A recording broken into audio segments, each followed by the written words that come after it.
So this is Maslow's hierarchy of needs.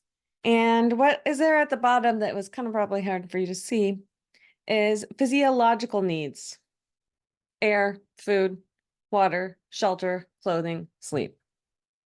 That's and it's like, it's in the shape of a pyramid because it's like, got to have the bottom of the pyramid in order to stack on top of it. So that needs to be solid. So your basic needs need to be met. This is what this guy Maslow observed. Pretty smart dude.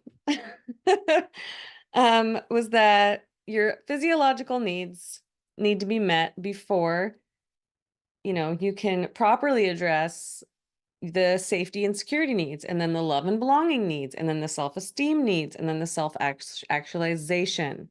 Okay, so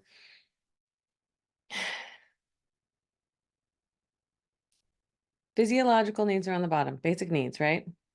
Above that is safety and security, health, employment, property, family, social ability.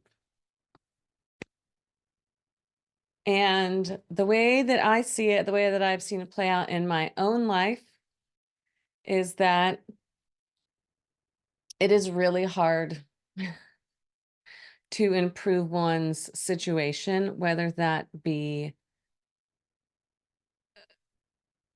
emotional or whether that be like, a substance abuse problem, whether that be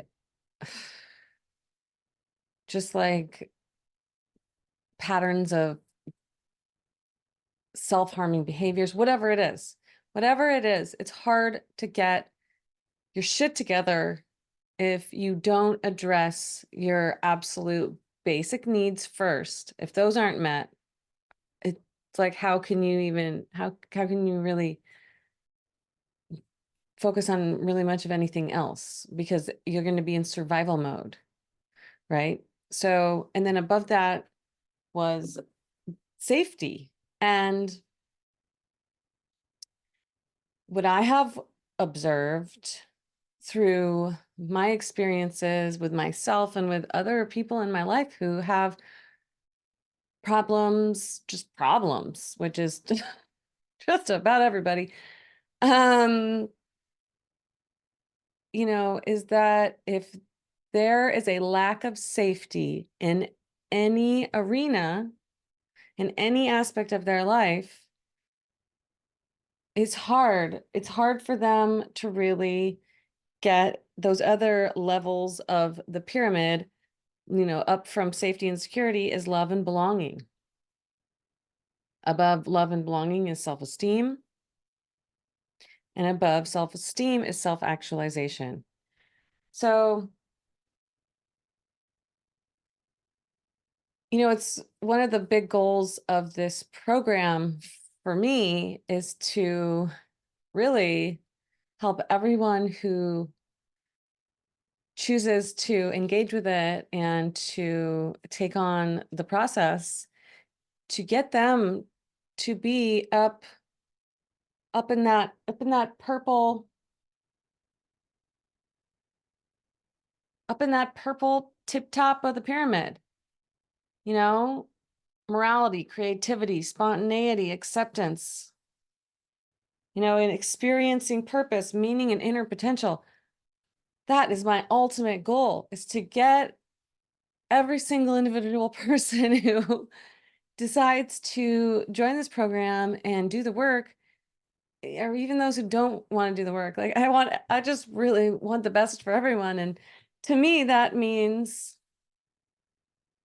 healing the deep wounds and getting to that point where they can actually focus on self-actualization, focus on finding their purpose, living their purpose, and like really self-expression, in the most creative, beautiful way that exists for them, whatever that means for them. Every single person's different. Every single person, that's going to look completely different. And that's great. That's really the point. And so for most people, where I see them getting hung up is in the safety one. And I see people who, could be successful business people and seem like they really have it together, except they're not safe with themselves. They do things that, whether it's driving drunk or, having friendships that are unhealthy or whatever it is, there are ways that they're not being safe with themselves. And so I invite you, this is an invitation to look at your life and think about the ways in which you might not be being safe with yourself. And like, how can you, and there's going to be a PDF of this in the coursework for this week. How can you make sure that all those physiological needs on the bottom are met in a really healthy, good way? How can you make sure that your safety and security needs are met in a really good way so that you can then, focus on the love and belonging needs? Because also what I've seen is that,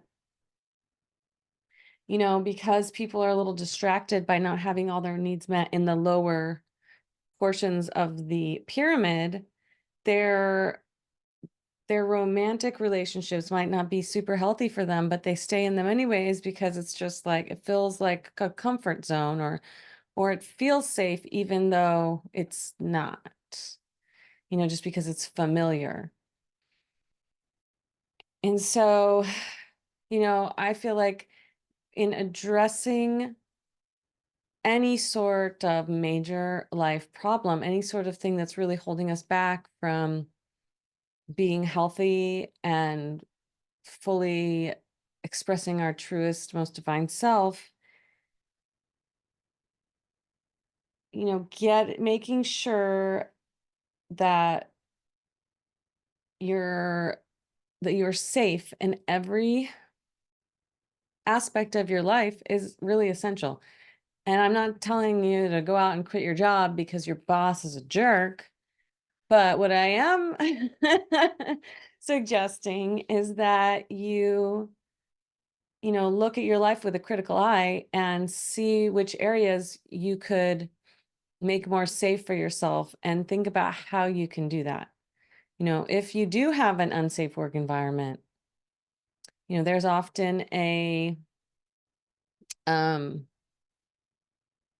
like some kind of supervisor that you can bring it up to if like the person directly above you is creating an unsafe or unpleasant work environment. Or maybe it's time for you to find a new job while you're still working, this current job, and then, transition in a way that's safe.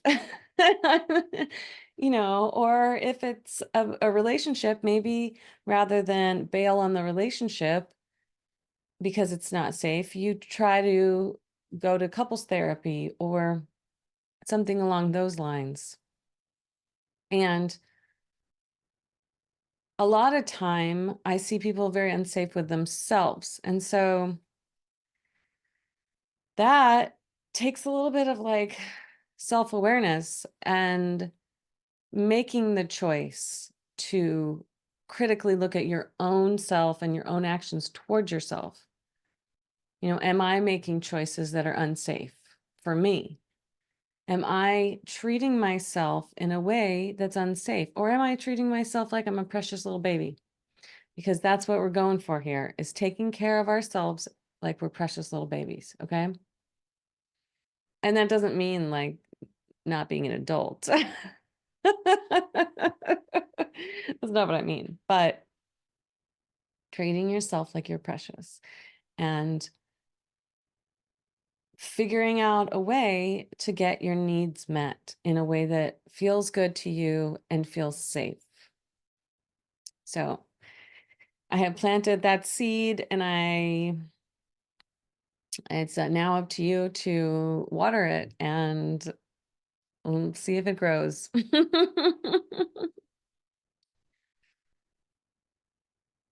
You're absolutely perfect. You're doing a great job.